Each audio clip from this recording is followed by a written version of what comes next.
बड़ी खबर आ रही है सहयोगी ऋतुराज के पास न्यूज रूम में और सीधे यहां पर आपको बताते हैं कि जमीयत उलेमा ए हिंद की बैठक बुलाई गई है। 150 बड़े मदरसा संचालक बैठक में शामिल होंगे। सेल्फ फंडेड मदरसों की फंडिंग को पारदर्शी बनाने पर चर्चा होगी, मदरसों की रणनीति पर भी चर्चा होगी। जिस तरीके से उत्तर प्रदेश में योगी आदित्यनाथ ने साफ तौर पर यह कहा था कि जितने भी यहाँ पर मदरसे हैं उनकी जांच की जाएगी और उसके बाद जमीयत उलेमा हिंद की तरफ से ये बैठक बुलाई गई और अब बैठक में ये कहा गया है कि 150 बड़े मदरसा संचालक यहाँ पर आएंगे। साथ ही मदरसों की क्या रणनीति होगी इस पर भी चर्चा की जाएगी। तो हमेशा कोई भी चीज को हमेशा सही करने की और सही है तो और अच्छा करने की हमेशा गुंजाइश है। आपका कंसर्न क्या है, मतलब किस बात को लेकर शिकायत है जो सरकार कौन कौन सी बात को लेकर देखना चाहिए, बात करनी चाहिए। उसको जिस तरह से पोर्ट्रे किया जा रहा है वो तरीका गलत है। एक स्टेयरिंग कमेटी बनी है जो रोजाना इस तरह के इश्यूज को देखे। कितने लोग टोटल कमेटी में? 12 लोग।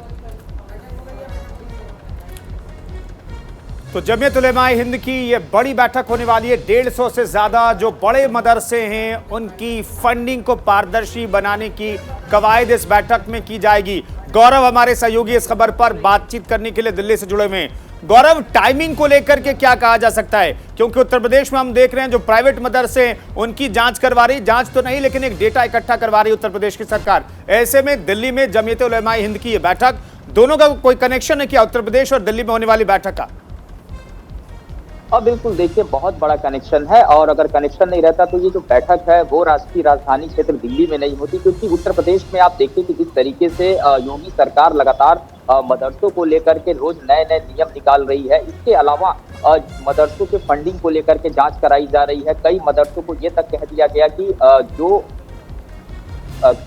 गलत तरीके से चल रहे हैं उनको पूरी तरीके से बंद कराया जाएगा। ये हवा तो उत्तर प्रदेश में उड़ी, लेकिन जो इसका सबसे बड़ा नुकसान उत्तर प्रदेश के अंदर दिखाई दे रहा था कि आने वाले दिनों में हो सकता है, उसके ठीक पहले सरकार के खिलाफ किस तरीके से घेराबंदी करनी है उसको लेकर के जो मौलाना मदनी है, जो कि प्रमुख है जमीयत उलेमा हिंद के, मौलाना मदनी के नेतृत्व में इस बैठक को ITO स्थित जो जमीयत उलेमा हिंद का कार्यालय है वहां पर एक बैठक आयोजित की गई है। तकरीबन इस बैठक की शुरुआत 11 बजे की गई और 3 घंटे तक ये जो पूरी बैठक है वो चली है। लगभग बैठक खत्म हो चुकी है और बैठक के अंदर जो एजेंडे तय किए गए उत्तर प्रदेश के अंदर जो मदरसों को लेकर के टारगेट किया जा रहा है, ऐसा इनके तरफ से कहा जा रहा है जमीयत उलेमा हिंद की तरफ से। इसके अलावा असम में हमने देखा था अभी बीते दिनों किस तरीके से असम में मदरसों को ही खत्म करने पर सरकार जो है वो आमादा हो चुकी है। देखिए गौरव, लोग बातचीत कर रहे हैं।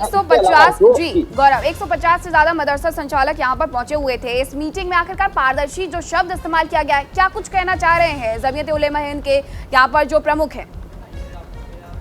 देखिए मीनाक्षी, बहुत स्पष्ट है, जब किसी चीज को लेकर के जांच होती है तो जांच के पहले ही इस तरीके का माहौल बनाया जाता है। अगर जमीयत उलेमा हिंद की बात करें, उनका ये कहना है, उन्होंने 12 सदस्यों की एक कमेटी बनाई है, जो कि अपने तरफ से उन्होंने कमेटी बना लिया बैठक करने के बाद से। इसमें 150 मदरसा संचालक भी शामिल थे। उनके तरफ से ये कहा गया है कि जो मदरसों की वो फंडिंग होती है उसको वो पूरी तरीके से पारदर्शी दिखाएंगे, यानी कि सरकार को बताएंगे कि जो मदरसे संचालित हो रहे हैं वो पारदर्शी हैं और वो किस तरीके से उसमें फंडिंग का इस्तेमाल कर रहे हैं। इसके अलावा इस बैठक में एक और महत्वपूर्ण बात कही गई कि मदरसों का अपना एक शुरू से बड़ा अस्तित्व रहा है। सरकार उन अस्तित्व पर खतरा जो है वो मंडरा रही है। मदरसों को बंद नहीं किया जा सकता, उसमें हम बच्चों को अच्छी तालीम देते हैं, इसीलिए मदरसे संचालित होंगे। हम सरकार के साथ बातचीत करने के लिए तैयार हैं। इस तरीके की जो बातें इस बैठक में कही गई हैं। हालांकि इस बैठक के दौरान बुलडोजर पर भी बातचीत की गई कि जिस तरीके से टारगेट करके कुछ इलाकों में बुलडोजर चलाया जाता है, कुछ मुस्लिमों को टारगेट किया जाता है, इस तरीके की भी बातें हुई हैं। तो पूरी जो बैठक का एजेंडा ये था, उत्तर प्रदेश में दरअसल जो हाल ही में सरकार ने जो निर्णय लिया है उसको लेकर के आज दिल्ली के अंदर 150 प्रमुख जो लोग थे मदरसों से जुड़े हुए, अलग अलग उसके प्रमुख थे, वो एकत्रित हुए थे और इसी वजह से ये पूरी जो बात है वो निकल करके जा रही है कि अब जो है सरकार मदरसों पर सर्जिकल स्ट्राइक की तैयारी कर रही है, इसीलिए यहाँ पर ये बैठक की जा रही है। मैंने असम की बात इसलिए आपको बताई क्योंकि हाल ही में असम में कहीं ना कहीं, बिल्कुल गौरव, कहीं ना कहीं जिस तरीके से यहाँ पर ये देखने को मिला कि मुख्यमंत्री योगी आदित्यनाथ ने सीधे तौर पर कहा कि डेटा यहाँ पर जुटाना है और ऐसे में ये बड़ी बैठक बुला ली जाती है। बहुत शुक्रिया गौरव आपका तमाम जानकारी के लिए।